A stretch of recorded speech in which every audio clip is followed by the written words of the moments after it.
আসসালামু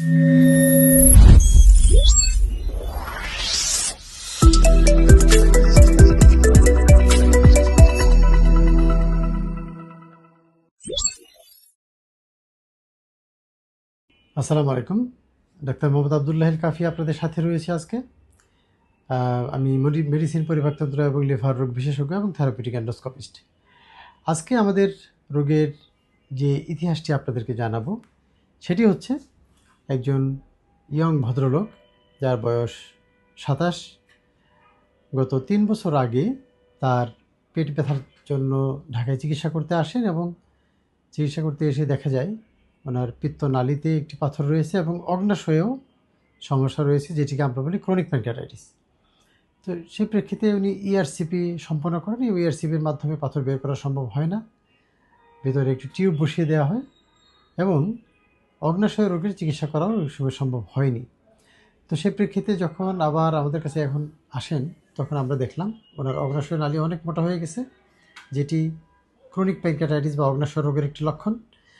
আর পিত্তনালীতে যে পাথরটি সেটি বেশ বড় পাথর, এখন পর্যন্ত যেভাবে থাকার কথা সেভাবে রয়েছে।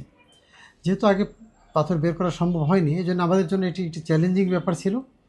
তো আমরা যে কাজটি করলাম, প্রথমে যে টিউবটি বা স্টেন্ট বসানো ছিল সেটি অপসারণ করলাম এবং পরবর্তীতে পিত্তনালীর বড় করে, যেটিকে আমরা বলি প্যাপিলোপ্লাস্টি, এটি করে পিত্তনালীটা মোটা করে তারপর আমরা পাথরগুলো বের করে নিয়ে আসলাম এবং পরবর্তীতে অগ্ন্যাশয়ের চিকিৎসাটিও আমরা করে দিলাম।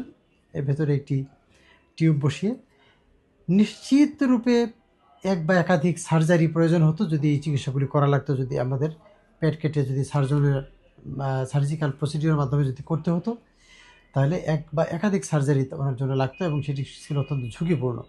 তো আমরা যেহেতু এন্ডোস্কোপির মাধ্যমে এই দুটো রোগের চিকিৎসা যথাযথভাবে করতে পারলাম, আশা করি তার সমস্যা পার্মানেন্টলি সমাধান হবে এবং এই অগ্ন্যাশয় রোগ যদিও পুরোপুরি ভালো হয় না, কিন্তু ব্যথার তীব্রতা না থাকলে স্বাভাবিক জীবনযাপন করতে, স্বাভাবিক কাজকর্ম এবং স্বাভাবিক সামাজিক প্রক্রিয়ায় অংশগ্রহণ করতে তার কোনো অসুবিধা হবে না।